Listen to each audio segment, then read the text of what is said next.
조선야담 이야기 시작합니다.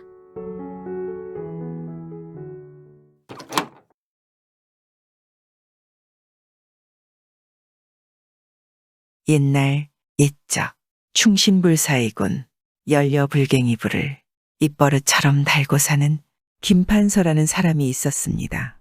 김판서는 선비여 학자여 일국의 대신으로서 명망이 높았습니다. 김판서한테는 옷같이 아름답다 하여 미옥이라는 여식이 있었죠.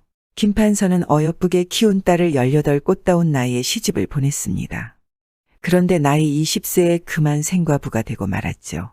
판서댁 딸이 생과부가 됐으니 이를 어쩐단 말입니까? 시댁에서는 미옥을 친정으로 보냈지요. 친정집에 돌아온 미옥은 입이 있어도 말 못하는 벙어리로 지낼 수밖에 없었습니다. 자칫 소문이나 날까 누가 떠드는 것도 누구와 말을 주고받는 것도 일부러 피하며 하루 종일 문을 꼭 닫고 열지 않았습니다. 그러한 딸을 지켜보던 김판서 내외는 근심이 태산같이 쌓여 밥이목으로 제대로 넘어가지 않았습니다. 왜 안 그러겠습니까? 한참 꽃같이 예쁠 나이에 펴보지도 못하고 지게 생겼는데 안타까울 뿐이죠. 대학자의 집안에, 그것도 나라의 대신을 맡고 있는 집안의 딸이 연려가 되지 못하면 무슨 망신이겠습니까? 미옥은 깊은 밤이 되면 홀로 이불을 뒤집어 쓰고 남편을 생각하며 밤이 새도록 목매어 울었습니다. 그러나 그렇게 한다고 해서 죽은 남편이 살아 돌아올 리가 있겠습니까? 한 해, 두 해, 세월이 흐르면서 그녀는 죽은 남편에 대한 생각보다는 자기의 신세가 그저 처량하기만 해서 눈물을 흘리곤 했습니다. 또한 미옥은 너무나 젊은 여인이었습니다. 밤이면 허벅다리에 뜸을 뜨면서 불같이 일어나는 본능을 억제하기도 했죠. 그러나 그것은 어디까지나 일시적인 제지 수단에 불과했습니다. 모란이 무색할 정도로 아름다웠던 그녀의 얼굴에 병색이 깃들어 가기 시작하던 어느 날입니다. 미옥은 영창을 열고 봄바람 속에 구름같이 피어오른 복숭아꽃 살구꽃이 만발한 후원을 시름없이 멍하니 바라보고 있었죠. 그리고 멀리서 그 모습을 안타깝게 지켜보던 김판서가 있었습니다. 미옥의 입에선 한숨이 흐르고 지켜보던 김판서의 주름 잡힌 볼에서는 두 줄기 눈물이 주르르 흘러내렸습니다. 꽃아, 내 앞에서는 피지나 마려무나 내 팔자가 어째서 이다지도 기구하단 말이냐. 김판서와 미옥의 입에서 동시에 흘러나온 것은 깊은 한숨뿐이었습니다. 영창에 기대서서 꽃을 구경하던 미옥은 그만 흑하면서 그 자리에 쓰러져 흐느끼다가 졸도에 버리고 말았습니다. 그것을 바라보던 김판서의 심정이 과연 어땠을까요? 꽃다운 젊은 나이에 하얀 소복을 입고 죽을 날만을 기다리고 있는 딸을 보고 있는 그 아비의 심정이 어떠하겠습니까? 죽어가는 자식 앞에 충신불사이군 연려불갱이부가 무엇이란 말인가? 저 아이가 살 수만 있다면 내 무엇이든 못한단 말인가? 불갱이부의 유도를 범하더라도 살려야 하겠다고 김판서는 입속으로 중얼거리며 긴 한숨을 몰아쉬었습니다. 며칠 후 김판서는 밤이 오기를 초조해하면서 기다렸습니다. 그날 아침에 돈으로 하인 넷을 사가지고 가마를 남몰래 등대시켜 놓았기 때문이죠. 김판서는 그것이 딸을 위하고 자신을 위하고 집안을 위하는 길이라고 마음속으로 생각했습니다. 딸을 외지로 보내려는 것이었습니다. 그러면 딸 미옥이 자기의 운이 닿는 대로 일생을 자유롭게 살아갈 수 있을 것이라는 생각에서였습니다. 이윽고 찾아온 밤은 서서히 깊어졌습니다. 김판서는 일생 동안 먹고 살만한 돈을 딸에게 주고는 가마에 태웠습니다. 낯선 타향으로 남자도 아닌 딸 자식을 내보내는 김판서의 마음은 무척 아파왔지요. 가마에 탄 딸의 얼굴을 본 김판서의 눈시울은 뜨겁게 달아올랐습니다. 딸 미옥도 마찬가지였지만 둘은 아무 말도 하지 못했습니다. 자, 그러면 내가 말한 대로 해라. 가마꾼들은 김판서의 말에 내의하며 대답했지요. 그러면 곧 떠나도록 해라. 가마는 쥐도 새도 모르게 가마꾼들의 손에 들려 대문을 빠져나갔습니다. 동쪽을 향해 닷새만 가다가 마을이 근처에 보인다면 그곳에 내려놓고 오도록 하여라. 영감의 분부에 따라 가마꾼들은 가마를 지고 동쪽으로 걸어갔습니다. 가마속 미옥은 하염없는 눈물만 흘릴 뿐이었습니다. 아내도 모르게 딸을 떠나보낸 김판서는 다음 날 딸 미옥이 죽었다고 동네에 소문을 퍼뜨렸죠. 그 즈음 강원도의 어느 둠의 산골에 홀어머니를 모시고 사는 돌쇠라는 떡거머리 총각이 있었습니다.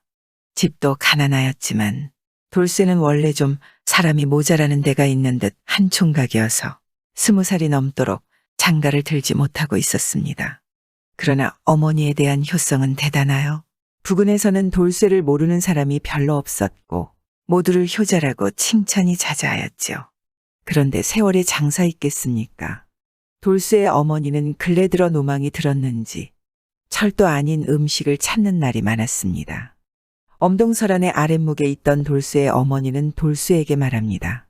얘야, 요즘은 싱싱한 생선이 먹고 싶구나. 그 말을 들은 돌쇠는 생선을 구해다 어머니에게 드려야겠는데 때는 엄동설안이어서 도저히 구할 도리가 없었죠. 그러나 집에 앉아 궁리만 할 수도 없고 해서 떡매와 창을 들고 강으로 나갔습니다. 그러나 강에 다다라 보니 물은 꽁꽁 얼어붙었고 그 위에 눈이 쌓여 도저히 고기를 잡을 수가 없었습니다. 돌쇠는 하는 수 없이 멍청이 서 있다가 얼음을 깨고 그 속을 들여다보았으나 별 수가 있나요? 막막할 뿐이지요. 홀로 계신 어머니가 아들이 생선을 구해 올 줄로만 믿고 기다릴 것을 생각하니 하늘이 노랗기만 합니다. 돌쇠는 그만 그 자리에 털썩 주저앉아 울기 시작하였습니다. 어머니 잡수시고 싶다는 생선도 못 구하는 불효자가 여기 있구나. 한참 동안 눈물을 흘리고 있는데 아니, 이게 도대체 어찌 된 일인가요? 뚫어놓은 얼음구멍 밖으로 커다란 잉어 한 마리가 튀어나와 돌쇠 앞에 떨어졌습니다. 참 이것이 웬 횡재인가요? 돌쇠의 기쁨은 이루 말할 수가 없었습니다. 서둘러 잉어를 가져다 어머니에게 끓여드렸습니다. 그런데 또 잉어를 맛있게 잡수신 어머니가 아들을 보면서 이렇게 말합니다. 이제는 시원한 참외가 먹고 싶구나. 그러나 동지 섣달에 아무리 돌아다녀 보아도 잉어가 튀어나온 것 같은 기적이 다시 일어나겠습니까? 하는 수 없이 빈손으로 집에 돌아온 돌쇠는 노망한 어머니를 달랬습니다. 어머니 조금만 참으세요. 제가 봄이 되면 일찍 참외를 심어 맛이 있는 걸로 따라 드리겠어요. 돌쇠는 어서 봄이 되기를 기원했습니다. 그러나 참외 넝쿨에 꽃이 피고 참외가 맺혔을 때 어머니는 그만 세상을 떠나고 말았지요. 이 얼마나 허망한 일인가요? 효자 돌쇠의 슬픔은 하늘을 찌를 듯 했습니다. 어머니, 참외가 익어 어머니가 맛을 보실 날이 머지않았는데 돌아가시다니 이게 어인 일입니까? 하면서 흐느껴 울고 또 울었습니다. 식구라고는 홀어머니 뿐이었던 돌쇠는 어머니의 장사를 지낸 후 묘 아래에 묘막을 짓고 거기서 한평생을 보내리라고 마음먹었습니다. 한편 미옥은 하인들이 놓고 강 가마 속에서 날이 밝기를 기다려 새벽동이 트자 발길을 내딛었습니다. 그러나 주인은 안개에 덮여 있었기에 지척을 분간할 수가 없었지요. 눈을 크게 뜨고 돌아보니 운막 같은 묘막이 하나 시야에 들어왔을 뿐이었습니다. 미옥은 두근거리는 마음을 안고 운막으로 다가가다 발걸음을 멈추었습니다. 운막 안에서 웬 사내가 자고 있는 게 아니겠습니까? 그리곤 멍하니 사내를 바라보고 서 있을 뿐이었습니다. 잠시 후 인기척에 놀라 눈을 뜬 돌쇠는 묘막 밖을 내다보다 깜짝 놀라 소리쳤지요. 무엇이오? 당신은 귀신이오? 사람이오? 돌쇠는 옷같이 아름다운 여인이 무덤 옆에 서 있는 것을 보니 분명 여우가 변신한 것이 틀림없다 생각한 것입니다. 불경이불을 거부하고 도망친 미옥은 운명을 받아들이기로 한 것인가요? 미옥은 자기의 지난 날을 숨기지 않고 돌쇠에게 이야기해주고는 자기를 거두어 달라고 간청하였습니다. 세상에 홀로 남겨지긴 돌쇠도 마찬가지 아니겠나요?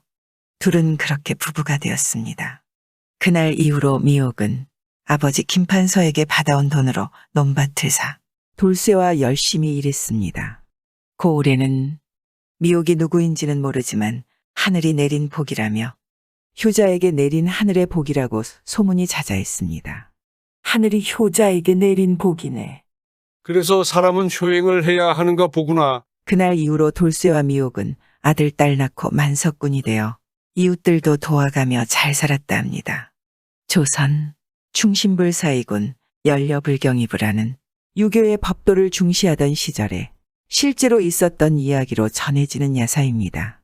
엄격하기만 할 줄 알았던 조선 사대부의 집안에도 이런 일이 있었다니 자식에 대한 사랑과 한 사람으로서의 삶의 중요성은 세월이 흘러도 변하지 않는 것 같습니다.